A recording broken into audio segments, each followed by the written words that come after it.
আমি সকালে উঠে গোসল করছিলাম। সারা রাত কারেন্ট ছিল না, তাই গরমের কারণে ঘুমাতে পারিনি। তাই এখন একটু গোসল করছি। টাঙ্কির পানিগুলো মনে হচ্ছে কে যেন গরম দিয়ে রেখেছে। এমন সাত সকালে পানি ঠান্ডা হওয়ার কথা, তা না, পানিগুলো উল্টো গরম। এমন সময় সিফাত ঘুম থেকে উঠে আমাকে খুঁজতে লাগলো। মিথিলা, এই মিথিলা, কোথায়? কোথাও আমার কোনো সারা শব্দ পাচ্ছে না। এখানে বলে রাখি, এই বাসায় আমি আর আমার হাজবেন্ড থাকি। আমাদের এখনো কোনো বাচ্চা কাচ্চা হয়নি। আমার শ্বশুর শাশুড়ি গ্রামে থাকেন। আমার স্বামী একটা প্রাইভেট কোম্পানিতে চাকরি করেন। সকালে সে অফিসে যাবে, তাই আমি তাড়াতাড়ি উঠেছি ওর জন্য টিফিন রেডি করতে। এদিকে আমার স্বামী drawing room, kitchen room, dining room সহ সব জায়গায় খুঁজতে খুঁজতে এখন বাথরুমের সামনে এসে দাঁড়ালেন। বাথরুমের সামনে আসতেই বাথরুমের ভেতর থেকে আমার গোসল করার শব্দ শুনতে পেল। তুমি কি গোসল করছো? আমি বললাম, হ্যাঁ।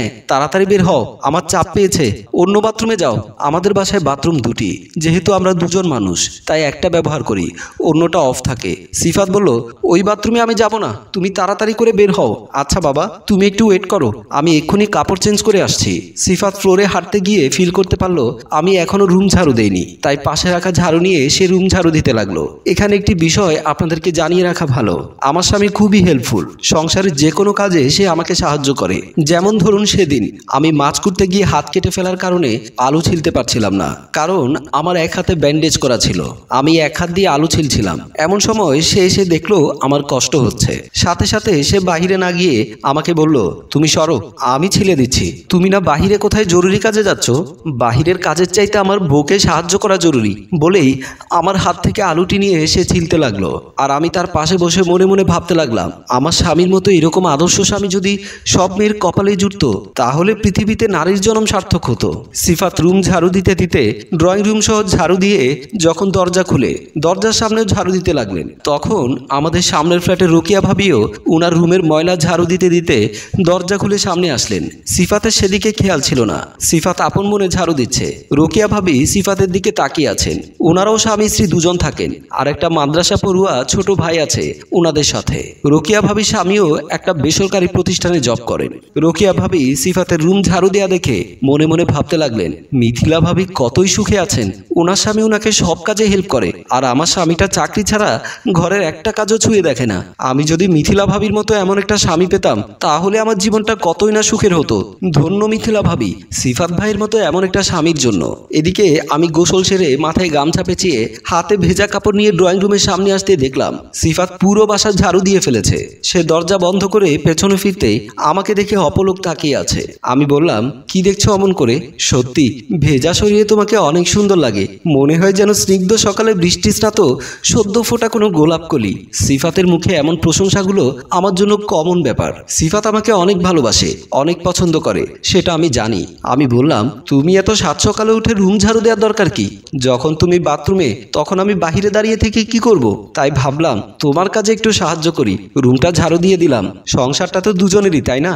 ওরে আমার লক্ষ্মী জামাই রে, যাও তুমি তাড়াতাড়ি ফ্রেশ হয়ে নাও, আমি তোমার জন্য নাস্তার ব্যবস্থা করছি বলেই আমি কাপড়গুলো শুকাতে দিতে চলে গেলাম। আর সিফাত গোসল করতে ঢুকলো। এদিকে রোকিয়া ভাবি রুম ঝাড়ু দিয়ে নিজের বেডরুমে এসে দেখে তখনও নজরুল ভাই ঘুমাচ্ছেন। রোকিয়া ভাবি ঘড়ির দিকে তাকিয়ে দেখে 8:15 বেজে গেছে। রোকিয়া ভাবি বলল, এই তুমি কি আজকে অফিসে যাবে না? নজরুল ভাই ঘুম চোখে বলল, যাবো তো। আমার সব কিছু রেডি করে দিয়েছো তো?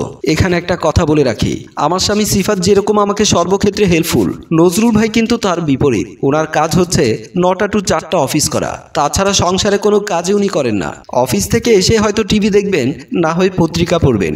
এদিকে রোকিয়া ভাবি একাই সব কাজ করেন। নজরুল ভাই সকালবেলা ঘুম থেকে উঠে গোসল করতে যাওয়ার আগে রোকিয়া ভাবি তাকে লুঙ্গি আর গামছা বাথরুমে দিয়ে আসতে হয়, এমনকি টুথব্রাশের টুথপেস্টটাও লাগিয়ে রাখতে হয়। নাস্তা রেডি করে ডাইনিং টেবিলে রাখতে হয়।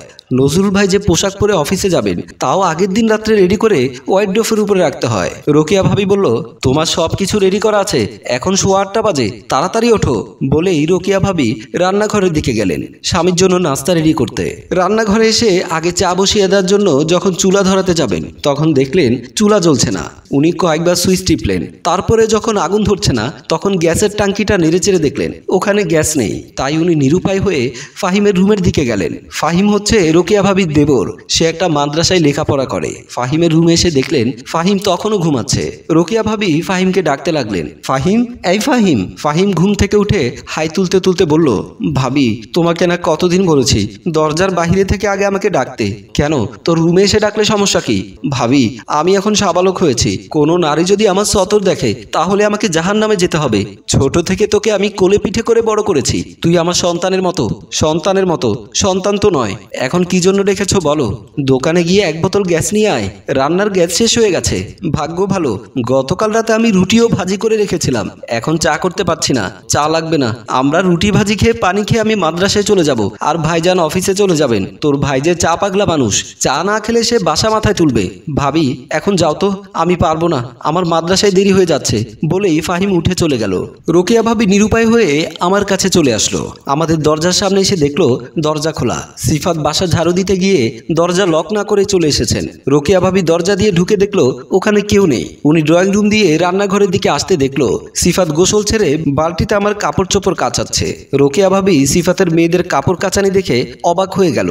সিফাত আপন মনে বালতির পানিতে আমার কাপড় ধুতে লাগলো।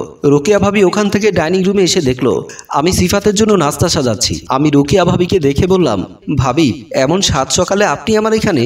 বোন বিপদে পড়ে এসেছি। কেন ভাবি, কি হয়েছে? আসলে আমার গ্যাসের বোতল শেষ হয়ে গিয়েছে, এই টাইমে এলপিজির দোকানও খুলবে না। এদিকে আপনার ভাইয়ের সাত সকালে আমার হাতে এক কাপ চা চাই। কোনো সমস্যা নেই ভাবি, আপনি আমার কিচেনে গিয়ে চা তৈরি করে নিয়ে যান।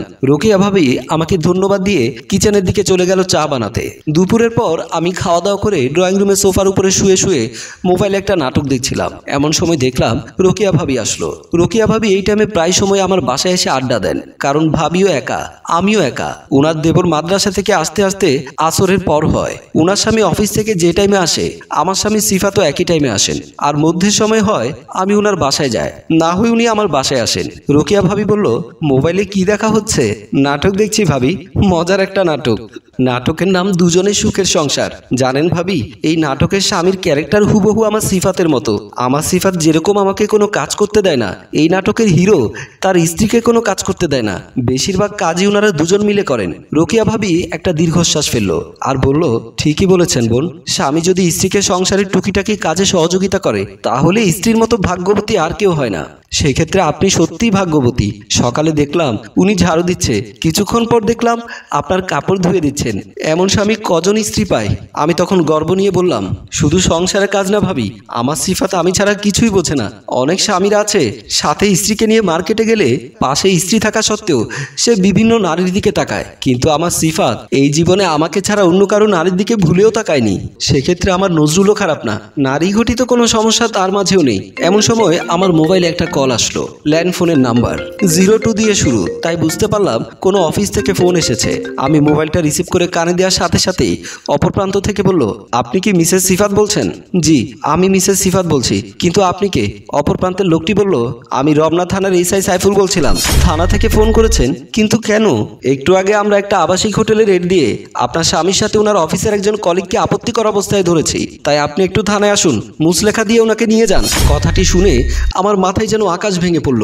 এতক্ষণ যে স্বামীর প্রশংসা আমি পঞ্চমুখ হয়ে রোকেয়া ভাবিকে ধুয়ে দিচ্ছিলাম, এখন থানার অফিসারের এক কলেই আমার বড় মুখ কালিতে ঢেকে গেল। হ্যালো ভিউয়ার্স, আমাদের গল্পটি এখানেই শেষ নয়।